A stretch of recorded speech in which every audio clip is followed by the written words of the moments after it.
Hello everyone, నేను మీ మాన్సా. అందరూ ఎలా ఉన్నారు? అందరికీ గుడ్ మార్నింగ్ అండి.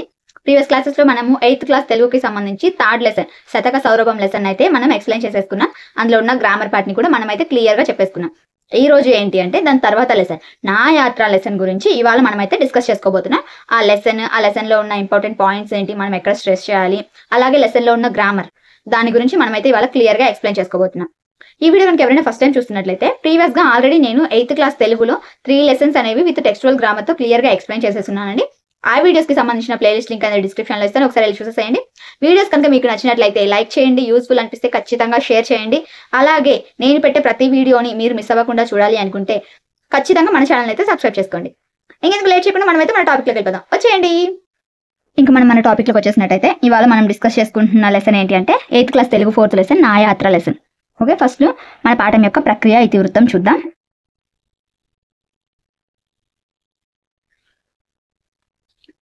ప్రక్రియ వచ్చేసి యాత్రా రచన. ఇతివృత్తం జాతీయ సమైక్యత, దర్శనీయ స్థలాలు.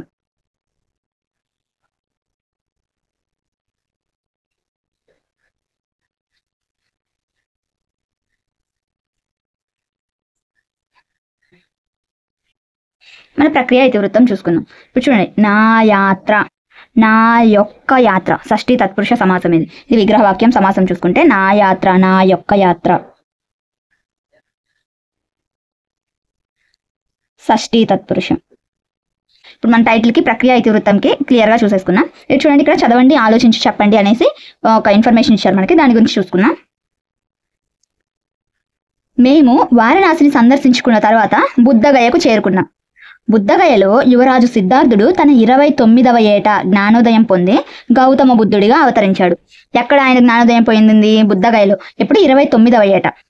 ప్రపంచానికి అహింస, శాంతి, ప్రేమ అనే సందేశాలను అందించాడు. ఎవరు? గౌతమ బుద్ధుడు. క్రమేపీ ఈ సందేశం సమస్త ప్రపంచాన్ని ప్రభావితం చేసింది. బోధిగయలో చాలా ఆలయాలున్నాయి. వీటిలో కొన్ని విదేశీయులు నిర్మించినవి. మా యాత్రలో కొన్ని ఆలయాలను దర్శించాం.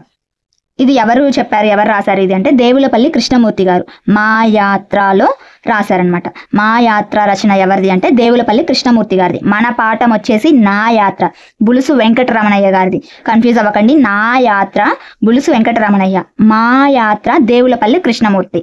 ఓకే, ఇది ఈ ఇన్ఫర్మేషన్ అంతా దేవులపల్లి కృష్ణమూర్తి గారి మా యాత్రలోనిది. ఇంకా మన పాఠం యొక్క ఉద్దేశం చూసుకుందాం. చూడండి, మన పాఠం యొక్క ఉద్దేశం చూసుకున్నట్లయితే దేశంలో ప్రాచీన కట్టడాలని, వివిధ నిర్మాణాలని, పలు సంస్కృతులు, సంప్రదాయాలను, జీవన విధానాలను, భౌగోళిక వ్యత్యాసాలను గురించి తెలియపరుస్తూ చారిత్రక కట్టడాలను రక్షించుకోవాల్సిన ఆవశ్యకతను గురించి తెలియజేయడమే ఈ పాఠం యొక్క ఉద్దేశం. మన సంస్కృతి సంప్రదాయాల గురించి, మన చారిత్రక కట్టడాల యొక్క ఆవశ్యకతను గురించి తెలియజేయడమే ఈ నా యాత్ర పాఠం యొక్క ఉద్దేశం. నా యాత్ర రచయిత బులుసు వెంకటరమణయ్య గారు, మా యాత్ర దేవులపల్లి కృష్ణమూర్తి గారు. ఓకే, ఇంకా కవి పరిచయంలోకి వెళ్దాం. చూడండి, బులుసు వెంకటరమణయ్య గారు విజయనగరం జిల్లాలోని రామతీర్థంలో జన్మించారు. ఈయన రావ్ అనే కలం పేరుతో అప్పటి ముచ్చట్లు, గజపతి రాజుల సాహిత్య పోషణ, గజపతుల నాటి గాథలు, దీపకలికలు, 16 రాత్రులు, ఇది కథా సంకలనం 16 రాత్రులు అనేది. ఈ రచనలన్నీ చేశారు ఆయన. సో మొత్తం ఇవి 5: అప్పటి ముచ్చట్లు, గజపతి రాజుల సాహిత్య పోషణ, గజపతుల నాటి గాథలు, దీపకలికలు, 16 రాత్రులు. ఓకే, ఇంకా ఈయన చిన్నయ్య సూరి రాసిన బాల వ్యాకరణానికి టీకా రాస్తారు. 1958లో నా ఉత్తర దేశ యాత్ర అనే పేరుతో యాత్రా రచన చేశారు ఈయన. ఎప్పుడు? 1958లో. ఈయనకి 2 సార్లు ఆంధ్రప్రదేశ్ సాహిత్య అకాడమీ పురస్కారం వస్తుంది.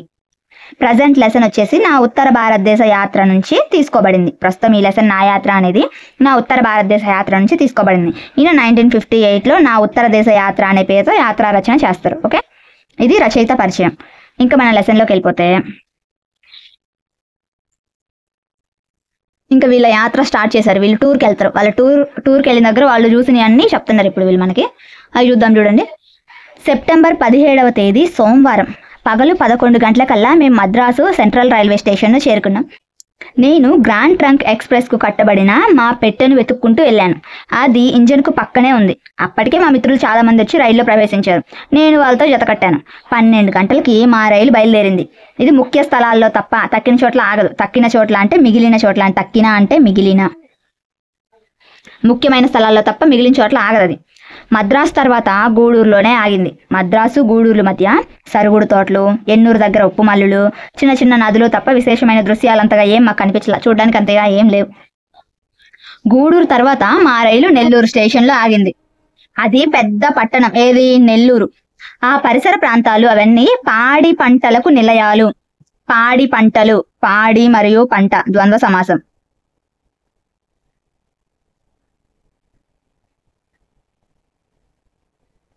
ఈ పట్టణం పెన్నా నదికి దక్షిణంగా ఉంది. ఈ నది పక్కనే శ్రీరంగనాథ దేవాలయం కనిపించింది. చూడండి, దేవాలయం, దేవ ప్లస్ ఆలయం, సవర్ణ దీర్ఘ సంధి. రైలు ఇంకెక్కడా ఆగకుండా రాత్రి 8 గంటలకు కృష్ణానది దాటి బెజవాడకు చేరుకుంది. ప్లాట్ఫామ్ పొడవును బట్టి ఇంత పెద్ద స్టేషన్ దక్షిణ భారతదేశంలో మరెక్కడా కనిపించలేదనిపించింది.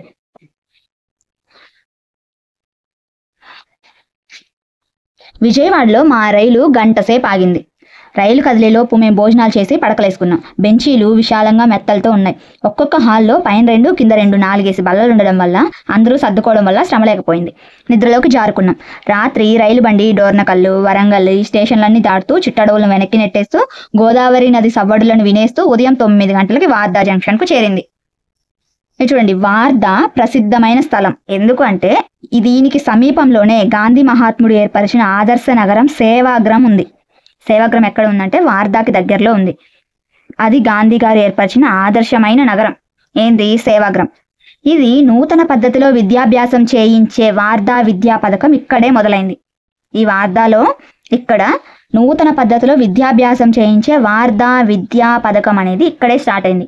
మూలాధార విద్య నేర్పే ఉపాధ్యాయులకు ఇక్కడే తర్ఫీదిస్తారు. ఈ మూలాధార విద్య నేర్పే ఉపాధ్యాయులు ఇక్కడే తర్ఫీదు పొందుతారు. ఇవన్నీ చూసాం మేము. తర్వాత భారతదేశ స్వాతంత్ర పోరాటంలో ముందడుగులు వేసిన వీరులకు మార్గం చూపిన ధీర నారీమణి లక్ష్మీబాయి ఏలిన ఝాన్సీ పట్టణం దాటుతూ మధ్యధరా పర్వత శ్రేణులను తాకుతూ నర్మదా తపతీ నదులను దాటుతూ తెల్లవారుజామున 4:30కి మేము ఆగ్రా చేరుకున్నాం. ఇదంతా బులుసు వెంకటరమణయ్య గారు ఆయన చెప్తున్నట్టు ఉంది ఇదంతా. సో ఇది ఉత్తమ పురుషలో సాగుతుంది ఈ పాఠం మొత్తం. ఇది బులుసు వెంకటరమణయ్య గారు ఆయన చెప్తున్నట్టుగా రాయబడింది. చూడండి, మేము కాలకృత్యాలు తీర్చుకొని కాఫీ పలహారాలు చేసుకొని చారిత్రక ప్రదేశమైన ఆగ్రా పట్టణాన్ని, ఫతేపూర్ సిక్రీని చూసి అదే రోజు సాయంత్రం 5 గంటలకు ప్రపంచ 7 అద్భుతాల్లో ఒకటైన తాజ్మహల్ని చూడడానికి అత్యుత్సాహంతో మా బృందం అంతా అక్కడ చేరుకున్నాం. ఈ తాజ్మహల్ ఎక్కడుంది అంటే యమునా నదీ తీరంలో ఉంది. తాజ్మహల్ ఎక్కడుంది? యమునా నదీ తీరంలో. అది ఎక్కడ? ఆగ్రా పట్టణంలో యమునా నదీ తీరంలో ఉంది. దీన్ని షాజహాన్ చక్రవర్తి, దాన్ని కట్టించింది ఎవరు అంటే షాజహాన్ చక్రవర్తి తన భార్య ముంతాజ్ బేగం స్మృతి చిహ్నంగా, అంటే ఆవిడకి గుర్తుగా, ఆవిడ జ్ఞాపకార్థంగా దాన్ని నిర్మించాడు. ఈ సుందర మందిరం పూర్తిగా పాలరాతితోనే కట్టబడింది. ఇది ఎత్తైన చాలా విశాలంగా ఉన్న తిన్నెపై ఉంది. ఆ తిన్నె కూడా పాలరాతి నిర్మాణమే. ఆ తిన్నెకు 4 మూలల మహోన్నతమైన పాలరాతి స్తంభాలున్నాయి. వాటి మధ్యలో తాజ్మహల్ ఉందన్నమాట. మేము ఆ 4 వైపులా చెదిరేసి ఎవరికి తోచిన చోట వాళ్ళు కూర్చున్నాం. మహలుకు తూర్పున నేను మరో 2 మిత్రులతో కూర్చున్నా. అప్పటికి పున్నమి వెన్నెల మహలు పైకి బాగా వ్యాపించింది. అంటే ఈ నైట్ టైంలో ఇదంతా ఒక్కొక్క కోణం నుంచి మీది వైపు చూస్తే రంగురంగుల రత్నాలు పొదిగిన కాంతులు కన్నుల మిరుమిట్లు కొలుపుతూ ఉంది. ఆగ్రా నుంచి ప్రయాణం కొనసాగించి 33 మైళ్ళ దూరంలో ఉన్న మధురా నగర్కి చేరుకున్నాం. ఆగ్రా నుంచి 33 మైళ్ళ దూరం మధురా నగర్కి. ఈ మధురా నగరం మన భాగవత పురాణం ప్రకారం ఉగ్రసేనుడి రాజధాని మధుర. ఉగ్రసేనుడి యొక్క రాజధాని మధుర. కొన్ని వేల ఏళ్ల కిందట ఇది కట్టబడిందంట. కొన్ని వేల సంవత్సరాల క్రితం కట్టబడింది ఇది. పురాణాల సంగతి ఎలా ఉంచినా మధుర అనేది మిక్కిలి ప్రాచీనమైన పట్టణం అని చెప్పొచ్చు. ఆగ్రాలో ఉన్న మధురలో బస్సుల సౌకర్యం అంతగా లేదు. ఈ మధుర కూడా ఆగ్రాలోనే ఉంది. ఈ తాజ్మహల్ దగ్గర నుంచి మొత్తం ఆగ్రా నుంచి ప్రయాణిస్తే మొత్తం 33 మైళ్ళ దూరంలో ఉందన్నమాట. అక్కడికి బస్సుల సౌకర్యం ఏం అంత లేదు. మేము బస్సు ఎక్కి తిన్నగా యమునా నదిని చేరుకున్నాం. నదేమో నిండుగా పరవళ్ళు తొక్కుతూ కనిపిస్తుంది. అంటే వాటర్ ఎక్కువగా, ఫ్లోటింగ్ ఎక్కువగా ఉందన్నమాట. ఆ దృశ్యం ఒకవైపు భయాన్ని, మరోవైపు ఆశ్చర్యాన్ని కలిగిస్తున్నాయి. భయం ఎందుకు, ఏడ కొట్టుకొని పోతామో అనేసి, ఆశ్చర్యం ఎందుకు, అంత ఎక్కువ వాటర్ ఉండడం వల్ల చూడడానికి చాలా ఆశ్చర్యంగా, సంతోషంగా అనిపించింది. మేము స్నానం చేయడానికి నదిలోకి దిగగానే కాళ్ళకి పెద్ద పెద్ద తాబేళ్లు తగిలినాయి. అవి ఏం చేస్తాయని భయపడ్డాం, కానీ అవి మాకు ఇబ్బంది కలిగించలా. స్నానం ముగించుకొని మేము కృష్ణుడు విహరించిన బృందావనికి వెళ్ళాం. యమునా నది దగ్గర. కృష్ణుడు యొక్క బృందావనం కూడా యమునా నది దగ్గరే ఉంది. అక్కడ అందమైన ప్రదేశాలను, దేవాలయాలను చూసాం. తదుపరి బిర్లా మహాశయుడు కట్టించిన గీతా మందిరం. బిర్లా మహాశయుడు కట్టించిన ఆ మందిరం ఏంటి అంటే గీతా మందిరం. దాన్ని చూసినాం. ఇది చూడడానికేమో ముగ్ధ మనోహరంగా, అంటే చాలా అందంగా ఉంది అని. అక్కడి నుండి మా ప్రయాణం కొనసాగించి అనేక ప్రాంతాలను దాటుకుంటూ మన దేశ రాజధాని అలాగే చారిత్రక నగరం అయిన ఢిల్లీకి చేరుకున్నాం. ఎక్కడి నుంచి ఆ బిర్లా మహాశయుడు కట్టించిన గీతా మందిర్ని చూసి అలాగే కృష్ణుడు యొక్క బృందావనం అదంతా తిరిగేసి అక్కడంతా తిరిగి ఫైనల్గా ఢిల్లీకి పోయినట్ట వాళ్ళు. ఢిల్లీ నగరంలో ముందుగా కుతుబ్ మినార్ని చూసినాం. ఈ కుతుబ్ మినార్ చాలా ప్రాచీనమైనది. దీన్ని 13వ శతాబ్దంలో 2వ భాగంలో కుతుబుద్దీన్ నిర్మించినట్లు తెలుస్తుంది. దీన్ని ఎప్పుడు నిర్మించారు? 13వ శతాబ్దంలోని 2వ భాగంలో నిర్మించారని. ఎవరు నిర్మించింది? కుతుబుద్దీన్ నిర్మించారు దీన్ని. శతాబ్దం, శత ప్లస్ అబ్దం, సవర్ణ దీర్ఘసంధి. ఇందు 5 అంతస్తులు కలవు. ఇందు అంటే దీంట్లో 5 అంతస్తులు కలవు. ఎన్ని అంతస్తులు ఉన్నాయి కుతుబ్ మినార్లో? 5 అంతస్తులు. స్తంభం అడుగు నుండి పైకి వెళ్ళడానికి మొత్తం 379 మెట్లున్నాయి. ఆ స్తంభం ఎక్కేవారి కోసము గాలి వెలుతురు వచ్చేలాగా గూళ్ళ వంటి కిటికీల ఏర్పాటు కూడా ఉంది. ఆ స్తంభాన్ని చూస్తేనే చాలా మందికి ఆశ్చర్యంతో పాటు భయం కూడా కలుగుతుంది. మేము ఈ స్తంభం చివరి వరకు చేరుకుని సూర్యకాంతి వెలుతురులో మెలిసే ఢిల్లీ నగరాన్ని, దానికి రక్షణ కోటం వలె భ్రమింపజేసే పచ్చని చెట్లతో కూడిన హరితహారాన్ని చూస్తుంటే కన్నుల పండుగగా ఉంది. కన్నుల పండుగ అనేది జాతీయం ఇక్కడ. దీని అర్థం ఏంటి అంటే ఎంతో మనోహరంగా ఉంది అని. అంటే మనోహరంగా అంటే చూడడానికి చాలా బాగుంది అనేసి. తర్వాత మేము ఎర్రకోటకు వచ్చాం. ఎర్రకోట, ఎర్రనైన కోట, విశేషణ పూర్వపద కర్మధారయ సమాసం ఇది. ఎర్రకోట అనేది ఇక్కడ రాస్తాను చూడండి.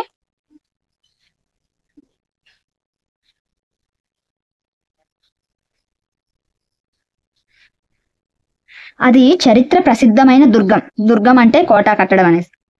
ఎర్ర రాళ్లతో కట్టడం వల్ల దానికి ఎర్రకోట అనే పేరు వచ్చింది.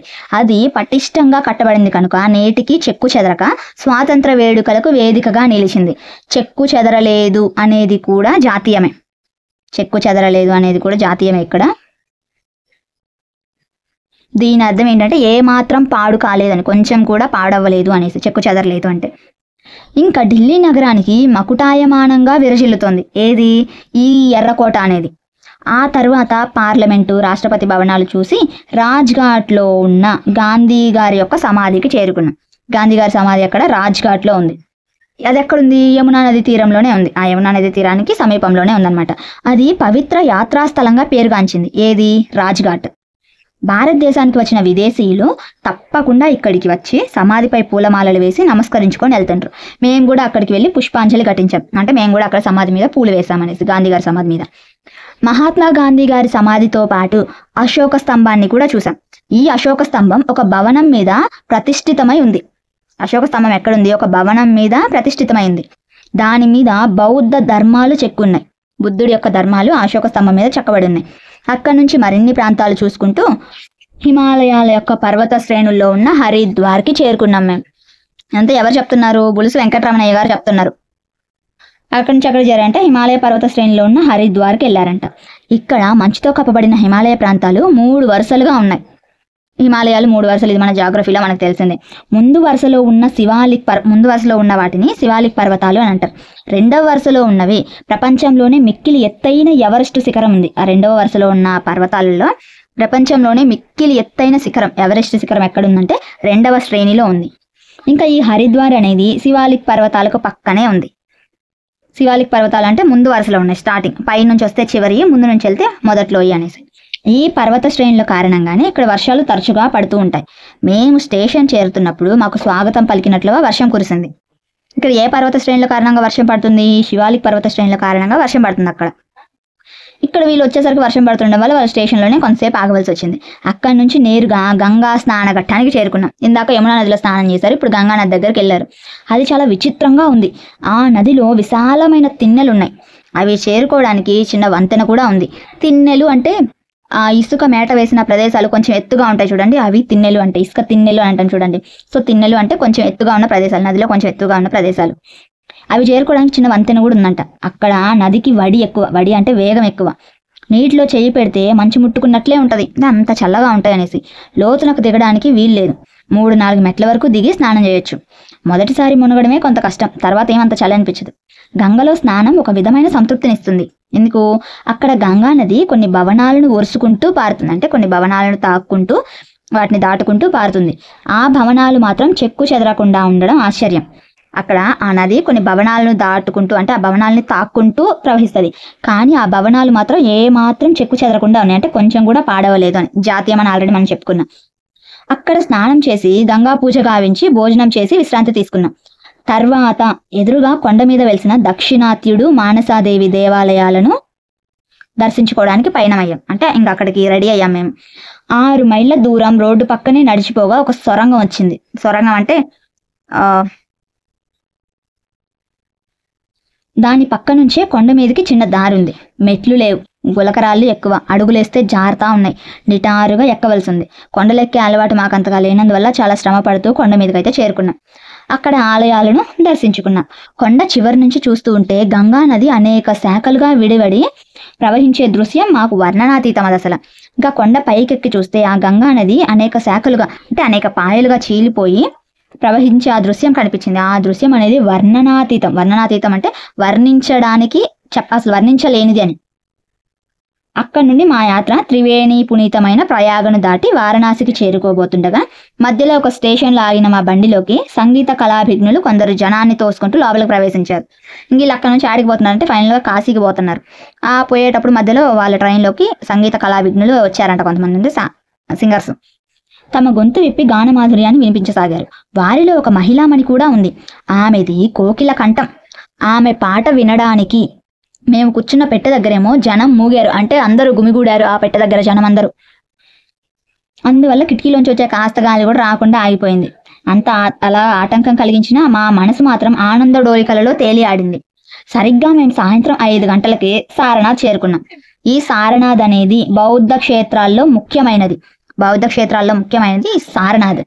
క్రీస్తు పూర్వం 6వ శతాబ్దంలో బుద్ధదేవుడు తన 5గురు శిష్యులకు ధర్మోపదేశం చేసిన చోటుని, అలాగే అశోకుని కాలం నుంచి ఇది గొప్ప బౌద్ధ క్షేత్రంగా పేరుపడింది.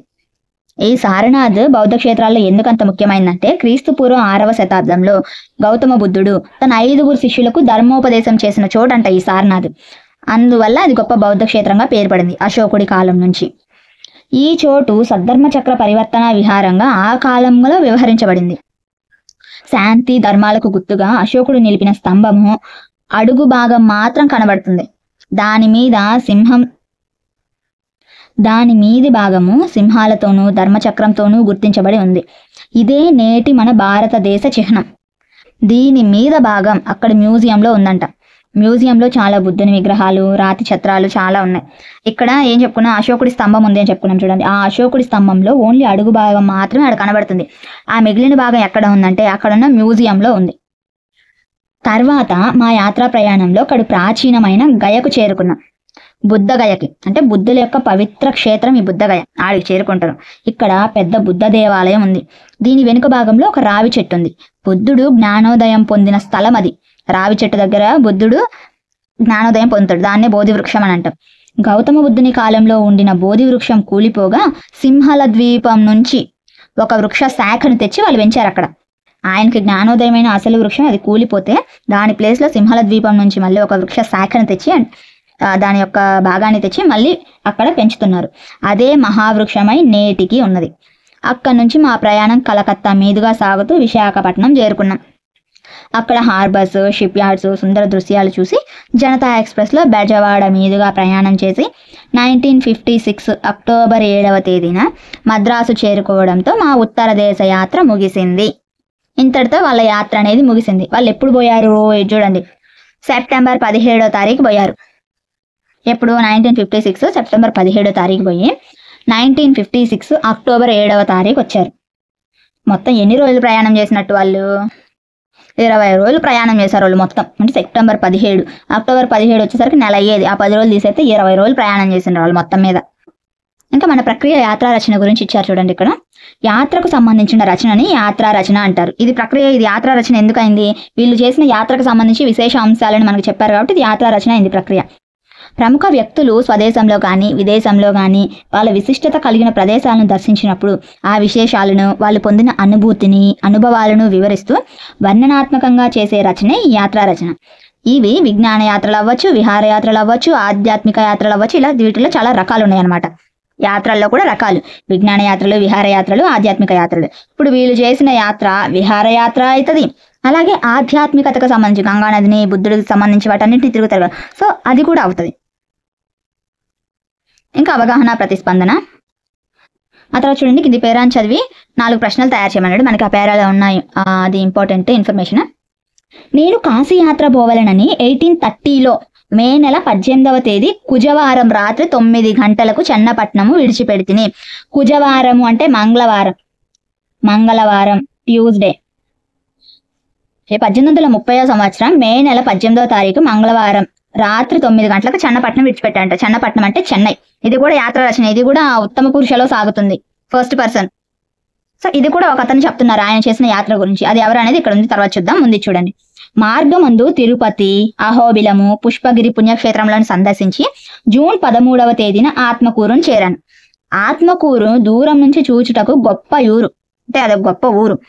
అది పేట స్థలము. అక్కడ ప్రతి ఆదివారమును సంత ఉండిద్దంట. ఎక్కడ? ఆత్మకూరులో. సంతలో సకల పదార్థాలు దొరుకునని ప్రసిద్ధి కలిగి ఉన్నది. అంటే ఆ సంతలో అన్ని పదార్థాలు, వాళ్ళకి కావాల్సిన అన్ని పదార్థాలు దొరుకుతాయని ప్రసిద్ధి అంట. అక్కడికి శ్రీశైలము 4 ఆమడలని చెప్పుకుంటున్నారు. అక్కడికి శ్రీశైలం ఎంత దూరం అంటే 4 ఆమడలు. ఆమడ అంటే 8 మైళ్ళ దూరం, 8 లేదా 10 మైళ్ళు అనే చెప్తారు, కానీ యాక్చువల్గా అయితే 8 మైళ్ళు అని చెప్తాం ఆమడ అంటే. అలాంటిది 4 ఆమడల దూరం అంట శ్రీశైలం. ఆ 4 ఆమడల దూరంలోని నడుమ రాధాపురము, కృష్ణాపురము, వెంకటాపురము, సిద్ధాపురము, ఇంకా అనేక చిన్న చిన్న గ్రామాలు ఉన్నాయి. ఆ 4 ఆమడల దూరంలోనే ఇన్ని గ్రామాలు ఉన్నాయి మధ్యలో. అవి బహు చిన్నవి. అక్కడ ఎవరు నివసిస్తారో చెంచు వాళ్ళు, ఇతరులను కలిసి జీవిస్తున్నారు. వీటన్నింటిని చూసుకుంటూ శ్రీశైలం చేరుకుంటుంది. ఇది ఎవరు చెప్పారు అంటే ఏనుగుల వీరాస్వామి.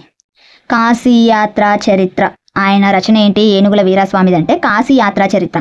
ఇందాక 2 వచ్చిన యాత్రకు సంబంధించి మన టైటిల్, మన లెసన్ నా యాత్ర వచ్చేసి బులుసు వెంకటరమణయ్య, మా యాత్ర వచ్చేసి దేవులపల్లి కృష్ణమూర్తి. కృష్ణ శాస్త్రి కాదు, కృష్ణమూర్తి. ఓకే, దేవులపల్లి వెంకట కృష్ణ శాస్త్రి వేరు, దేవులపల్లి కృష్ణమూర్తి వేరు. మన మా యాత్ర లెసన్ కృష్ణమూర్తి. ఓకే, ఇది కాశీ యాత్రా చరిత్ర ఏనుగుల వీరాస్వామి. ఇంకొక విషయం మీరు అబ్జర్వ్ చేస్తే, నా యాత్ర అనేది ఎప్పుడు రాయబడింది, ఆయన ఎప్పుడు వెళ్ళొచ్చారని చెప్పారు? 1956 సెప్టెంబర్ 17 వాళ్ళు వెళ్ళింది. సో ఆయనది రాసింది ఎప్పుడు అని అంటే, ఆయనకు సంబంధించి యాత్ర రచన చేసింది 1958లో అని మనకి ఇక్కడ కవి పరిచయంలో ఇచ్చారు. చూడండి, 1958లో నా ఉత్తర దేశ యాత్ర అని రాశారు అనేసి కవి పరిచయంలో మనకి ఇవ్వడం జరిగింది. అంతకంటే ముందే 1830లోనే కాశీ యాత్రా చరిత్ర అనే యాత్రా రచన అనేది రాయడం జరిగింది. సో దానికంటే ముందుది. ఫస్ట్ యాత్రా రచన ఏంటి అంటే కాశీ యాత్రా చరిత్ర. ఓకే, ఇంకా ఇక్కడ చూసుకుంటే మళ్ళీ ఒక పారాగ్రాఫ్ ఇచ్చి సమాధానాలు రాయమన్నాడు క్వశ్చన్స్కి. చూడండి, స్వస్తి స్త్రీ క్రోధన సంవత్సర శ్రావణ మాసంలో మా శ్రీ ముక్త్యాల సంస్థానం నుంచి తంతి ద్వారా ఆహ్వానం వచ్చింది. తంతి ద్వారా అంటే లెటర్లో. మా పాఠశాల ఉపాధ్యాయుడు పోలంకి గంగాధర శాస్త్రిని తోడుగా తీసుకొని నేను ప్రయాణం చేశాను. బోనగల్లు స్టేషన్ నుండి రైల్లో ప్రయాణం చేశాక తోవలో ఏదో ఒక ఏరు తటస్థించింది. అంటే ఏదో ఒక ఏరు కనిపించింది మాకు. ఆ ఏరు వర్షాకాలం అవడం చేత నిండుగా పారుతూ ఉంది.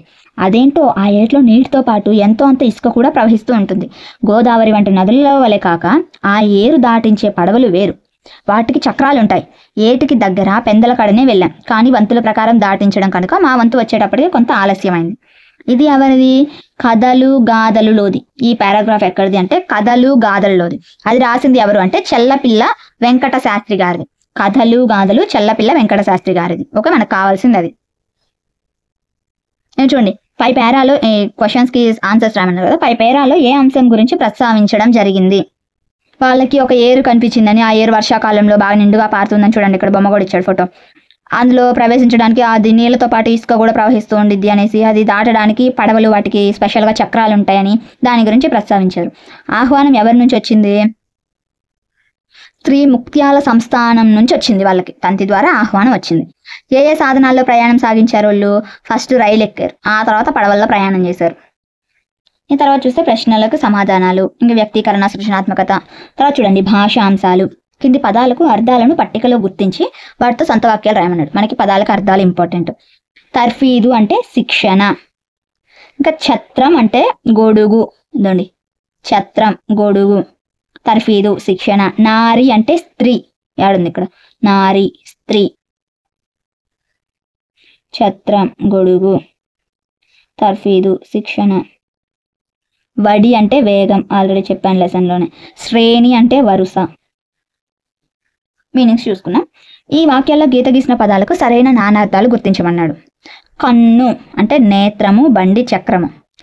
పంక్తి వరుస, సేన. నానార్థాలు మనకి చాలా ఇంపార్టెంట్. ప్రతి లెసన్లో ఇస్తున్నాడు ఇక్కడ చూడండి. గ్రామర్ ప్రతిదీ ఇంపార్టెంట్ అనుకోండి.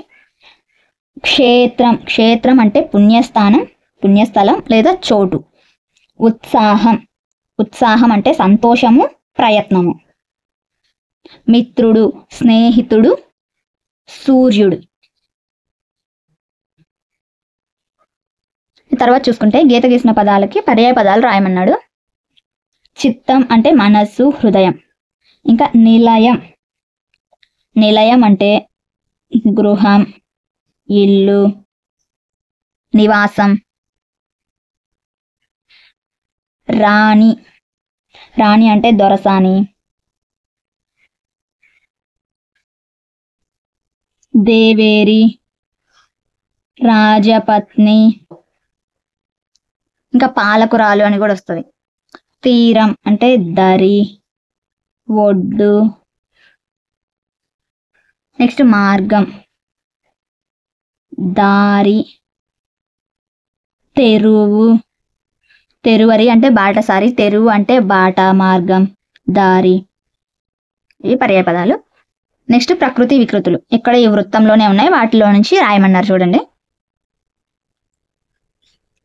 ప్రాంతం కొంత.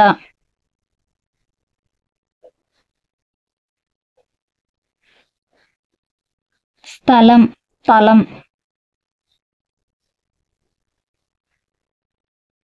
ముగ్ధ ముగుద.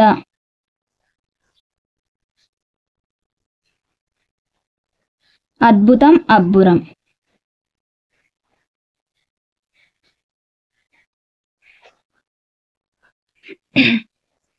ఈ కింద ఇచ్చిన పదాలకి వ్యుత్పత్తి అర్థాలు రాయాలంట. వాటిని జత చేయమన్నాడు చూడండి. నగరం. నగరం అంటే కొండల వలె పెద్ద పెద్ద భవనాలు కలది.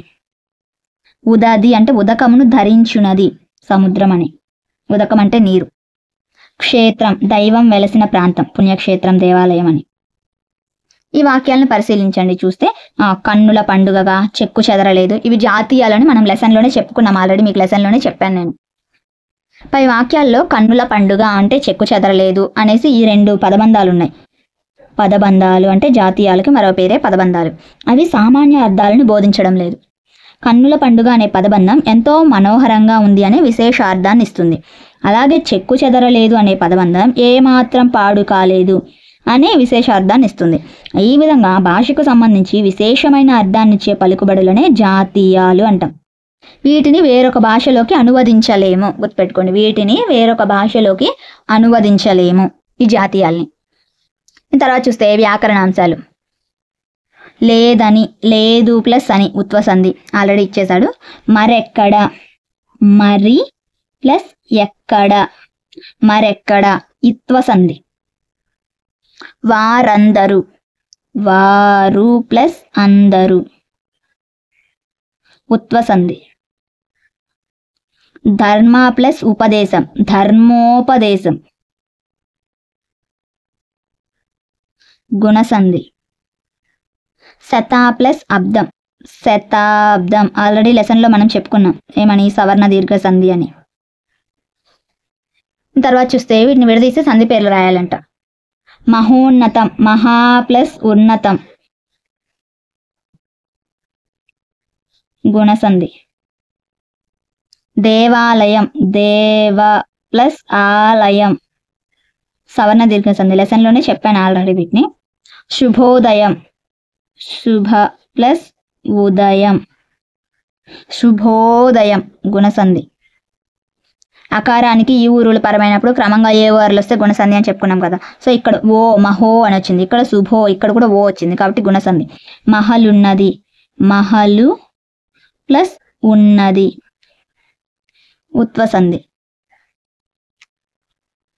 ఇంకా వీటికి విగ్రహ వాక్యాలు రాసి సమాసం రాయాలంట. చూడండి, ఎర్ర రాళ్ళు, ఎర్రనైన రాళ్ళు, విశేషణ పూర్వపద కర్మధారయ సమాసం.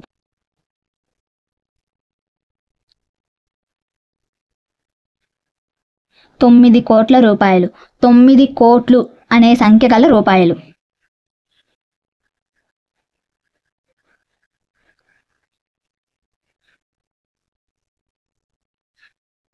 ద్విగు సమాసం, నంబర్స్ వస్తే ద్విగు సమాసం. ఇంకా నదీ సవ్వడులు, నది యొక్క సవ్వడులు. షష్ఠీ తత్పురుష సమాసం. నెక్స్ట్ పాడి పంటలు, లెసన్లోనే చెప్పాను నేను ఆల్రెడీ, పాడి మరియు పంట ద్వంద్వ సమాసం అని.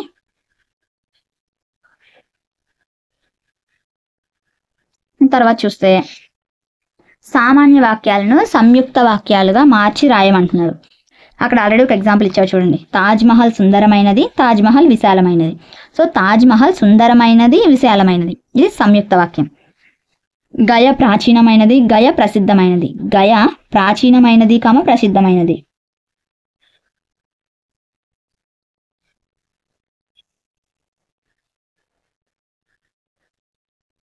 హిమాలయ పర్వత శ్రేణులు ఎత్తైనవి, హిమాలయ పర్వత శ్రేణులు విస్తృతమైనవి.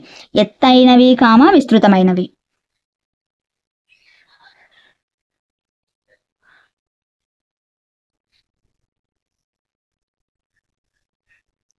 సారనాథ్ బౌద్ధ క్షేత్రాలలో ముఖ్యమైనది, సారనాథ్ బౌద్ధ క్షేత్రాల్లో చూడదగినది. సారనాథ్ బౌద్ధ క్షేత్రాల్లో ముఖ్యమైనది చూడదగినది.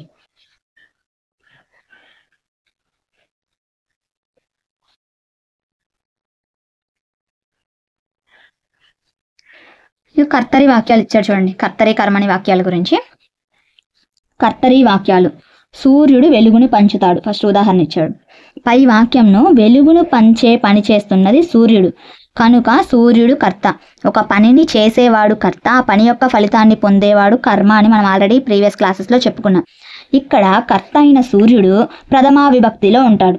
సూర్యుడు డుమువులు ప్రథమా విభక్తిలో ఉన్నాడు. ఇక్కడ పంచడం అనే పనికి గురవుతుంది వెలుగు కనుక వెలుగుకేమో ద్వితీయ విభక్తి చేరి వెలుగును అని ప్రయోగించబడింది. ఈ కర్తకేమో పని చేస్తున్నాడు కాబట్టి ప్రథమా విభక్తి ఆడైంది. ఈ పంచడం అనే పనికి అది గురవుతుంది వెలుగు కాబట్టి దానికి ద్వితీయ విభక్తి ప్రత్యయం ను చేర్చడం జరిగింది. వాక్యం కర్త అయిన సూర్యుడిని ప్రధానంగా చేసి చెప్పబడినందున ఇది కర్తరి వాక్యం అయింది. కర్తని ప్రధానంగా చేస్తే కర్తరి వాక్యం. క్రియతో అన్వయించే పదం వాక్యంలో ప్రధానమైనది. ఇక్కడ కర్త క్రియలతో అన్వయిస్తున్నది కాబట్టి ఇది కర్తరి వాక్యం. ఇక్కడ ఏం చేస్తుంది, కర్త క్రియతో అన్వయిస్తుంది కాబట్టి ఇది కర్తరి వాక్యం అయింది. కర్తని ప్రధానంగా చేస్తే కర్తరి వాక్యం, కర్మని ప్రధానంగా చేస్తే కర్మని వాక్యం. అది ఫైనల్. కర్త ప్రధానంగా గల వాక్యాలు కర్తరి వాక్యాలు. ఈ కర్తరి వాక్యంలో కర్తకేమో ప్రథమా విభక్తి వస్తుంది. ఇది మనం గుర్తుపెట్టుకోవాల్సింది. కర్తరి వాక్యాలలో కర్తకి ప్రథమా విభక్తి వస్తుంది, కర్మకి ద్వితీయ విభక్తి వస్తుంది. అదంతా మనకు తెలుసు. మనకు తెలుసుకోవాల్సింది, మనం స్ట్రెస్ చేయాల్సింది ఎక్కడంటే ఇక్కడే. కర్తకేమో ప్రథమా విభక్తి, కర్మకేమో ద్వితీయ విభక్తి వస్తుంది. కర్తరి ప్రయోగంలో కర్తని బట్టి క్రియావాచకాలు ఉంటాయి. ఈ కర్తరి వాక్యాలలో కర్తని బట్టి క్రియావాచకాలు అనేవి ఉంటాయి. తర్వాత కర్మని వాక్యాలు. సూర్యుడి చేత వెలుగు పంచబడుతుంది. ఈ వాక్యంలో కర్తకేమో తృతీయ విభక్తి, చేతన్ చేన్ తోడంతో తృతీయ విభక్తి. సూర్యుడి చేత వెలుగు పంచబడుతుంది. సో కర్తకేమో తృతీయ విభక్తి, కర్మకేమో ప్రథమా విభక్తులు వచ్చాయి. ఇక్కడ కర్మకి ప్రథమా విభక్తులు వచ్చాయి. కర్తకేమో తృతీయ విభక్తి, కర్మకేమో ప్రథమా విభక్తి. ప్రథమా విభక్తి అంటే ఏంటి, డు ము వు లు, డుమువులు ప్రథమా విభక్తి.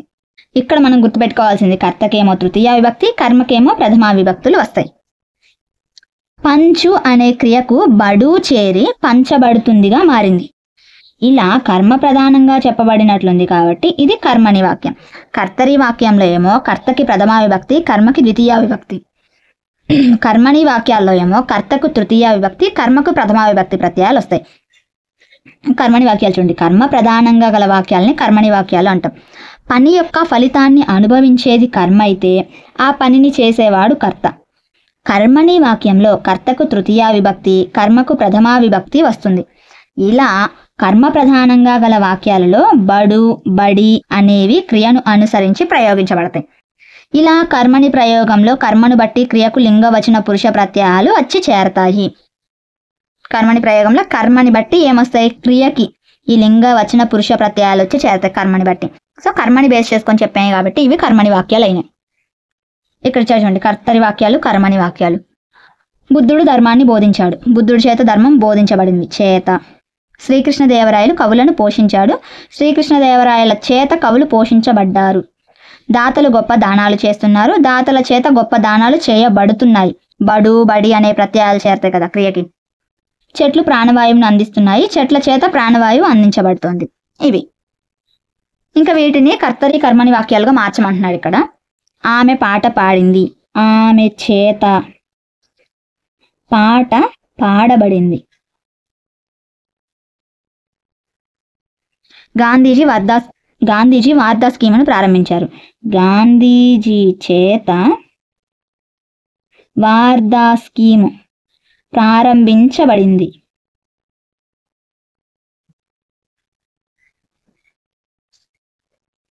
బులుసు వెంకటరమణయ్య ఉత్తర దేశ యాత్రా గ్రంథాన్ని రాశారు. బులుసు వెంకటరమణయ్య చేత ఉత్తర దేశ యాత్రా గ్రంథం రాయబడింది. షాజహాన్ తాజ్మహల్ను నిర్మించాడు. షాజహాన్ చేత తాజ్మహల్ నిర్మించబడింది. ఓకే, ఈ కర్తరి వాక్యాన్ని కర్మని వాక్యంగా మార్చే విధానం తెలుగులో ఉంది. తెలుగులో ప్రతి వాక్యాన్ని కర్మనిలోకి మార్చడం అందంగా ఉండదు. అందుకే కర్మని వాక్యం అనేది తెలుగుకు సహజం కాదు. కర్తరి వాక్యాన్ని కర్మని వాక్యంగా మార్చే విధానం తెలుగులో అయితే ఉంది, కానీ అలా ప్రతి వాక్యాన్ని మనమైతే మార్చలేం, అది అంత అందంగా ఉండదు. కాబట్టి ఈ కర్మని వాక్యం అనేది తెలుగుకు సహజ రూపం కాదు. ఇది కొన్ని ప్రత్యేక సందర్భాల్లో మాత్రమే కర్మనికి ప్రయోజనం ఉంటుంది, ఈ కర్మని వాక్యాలకి. ఓకే, నెక్స్ట్ చూసుకుంటే పాఠ్యాంత పద్యం ఉంది చూడండి. ఇది అల్లసాని పెద్దన గారు మను చరిత్రలో రాసింది.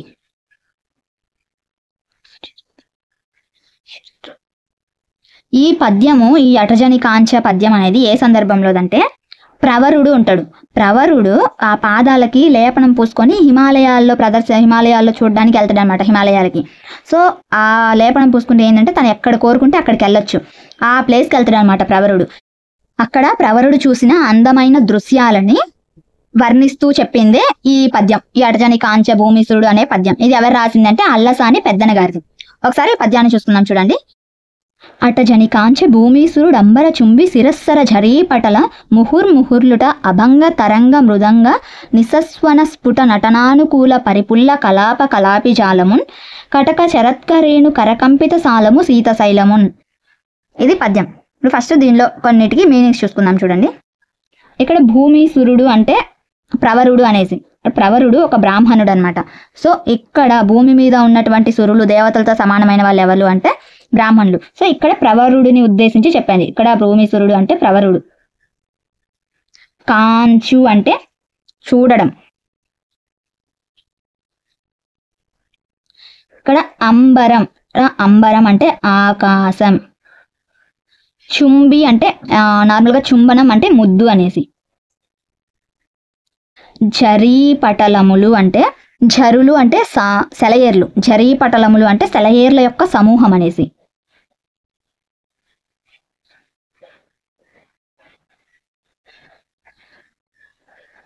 అభంగ అంటే ఎడతెరిపి లేకుండా, భంగం కలగకుండా. అభంగ అంటే ఎడతెరిపి లేకుండా.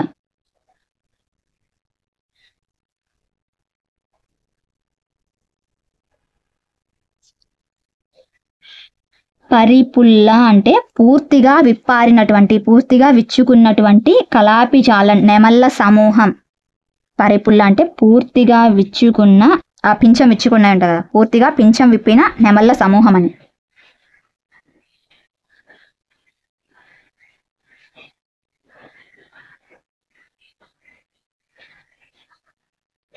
పూర్తిగా పింఛం విప్పిన నెమళ్ళ సమూహం. శరత్ అంటే సంచరిస్తున్నా అని, సంచరిస్తున్నా, తిరుగుతున్నా. కరువులు అంటే ఏనుగులు, ఇక్కడ ఆడ ఏనుగులు అనేసి.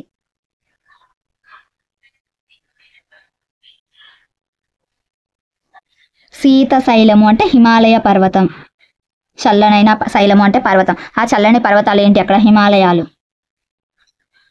సో అక్కడ హిమాలయాల్లోకి వెళ్ళిన తర్వాత ప్రవరుడు అక్కడ చూసిన సంఘటనలని ఇక్కడ వర్ణించారనమాట అలసాని పెద్దన్న గారు.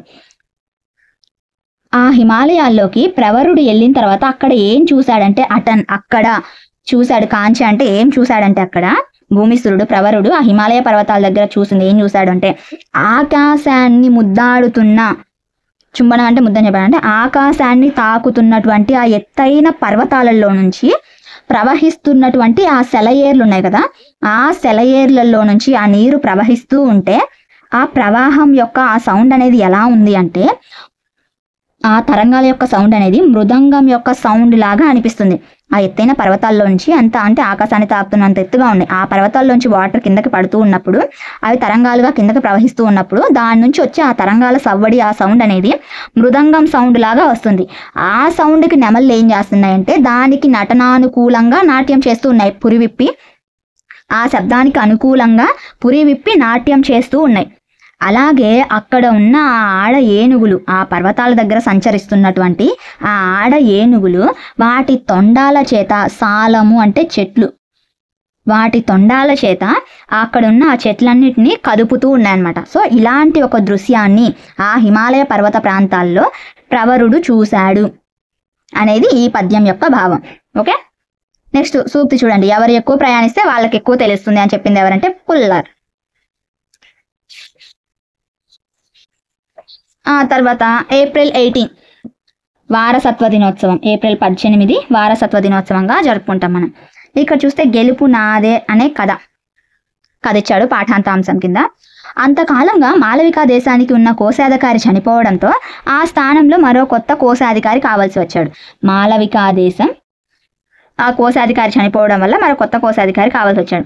రాజ్యంలో ధనాగారం అంతా అతని ఆధీనంలోనే ఉంటుంది, ఆ కోశాధికారి ఆధీనంలోనే. కనుక అతడు చాలా నమ్మకమైన వాడు, డబ్బు మీద ఆశ లేనివాడు అయి ఉండాలి. అటువంటి వాడి గురించి రాజుగారేమో రాజ్యం అంతా చాటింపేయించాడు. ఆ పదవి గురించి చాలా మంది వచ్చినా రాజుగారు పెట్టే పరీక్షకి నిలవలేక వెనక్కిపోతా ఉంటారు. కానీ రాజుగారు పెట్టే పరీక్షలో ఓడిపోయిన వారు ఎవరికి వాళ్ళు ఎందుకు ఓడిపోయారో అర్థం కావట్లా. మేము పరీక్షలో పొరపాటు ఏం చేసాం అని రాజుగారిని అడిగే ధైర్యం ఏమో ఎవరికీ లేదు. ఇలా ఉండగా చివర్లో మాధవుడు అనే యువకుడు ఆ పనిని గురించి రాజధానికి వచ్చి రాజుగారిని కలుస్తాడు. అతన్ని చూశాక ఇవాళ మాకు వేరే రాజకార్యం ఉంది కనుక నీవు ఉదయం రా, ఈ రాత్రికి మా అతిథి భవనంలో బస చేయవచ్చు అని రాజుగారు మాధవుడితో చెప్తాడు. ఇంకా అదే వాళ్ళు పెట్టే పరీక్ష అక్కడ మాధవుడితో చెప్పిన తర్వాత ఇంకా భటుడు ఏం చేస్తాడంటే మాధవుడిని అంటే పెట్టుకుని అతిథి భవనానికి తీసుకోబోతాడు. భవనపు అధికారికి ఈయన గది ఇచ్చి మంచి చెడ్డలు చూడండి అని చెప్పి భటుడు వెళ్ళిపోతాడు. భవనం అధికారి మాధవుడికి ఒక చక్కటి గది ఇచ్చి ఇప్పుడే పరుపు మార్పించి దుప్పట్లు కొత్తవి పరిచాను, హాయిగా భోజనం చేసి విశ్రమించండి, ఉదయాన్నే రాజ దర్బార్కి వెళ్ళండి అని చెప్పి వెళ్ళిపోతున్నాడు. ఇంకా మాధవుడు మంచి మీద ఒరిగి రేపు రాజుగారు తనకు పెట్టబోయే పరీక్ష ఏంటా అని ఆలోచిస్తా ఉంటాడు. అతడికి వీపు మీద తగిలినట్టు అనిపిస్తాడు. ఆలోచిస్తుంటే ఏంటా అని లేచి దుప్పటి చూసేసరికి చిన్న మూట కనపడుద్ది. ఆశ్చర్యంతో మూట విప్పి చూస్తే ఖరీదైన 10 వజ్రాలు ఉంటాయి. వాటి ఖరీదు ఎంత లేదన్నా లక్షల వరహాలు ఉండొచ్చని అంచనా వేసి భద్రంగా ఆ మూటను తన సంచిలో భద్రపరుచుకుంటాడు. ఎవరు? మాధవుడు. ఆ సంచిని తన సంచిలో భద్రపరుచుకున్నాక ఆ మూటని ఇంక ఉదయాన్నే రాజుగారి దగ్గరికి పోతాడు. రాజుగారు మాధవుడిని వివరాలు విద్యార్హతలు అన్ని కనుక్కొని అబ్బాయి నువ్వు కోశాధికారి పదవికి తగవు అని అంటాడు కోపంగా. ఏ పరీక్ష పెట్టకుండా పదవికి అతన్ని పనికిరాడని ఎందుకు అన్నాడో మంత్రితో పాటు రాజ్యసభలో ఎవరికి అర్థం కాలేదు.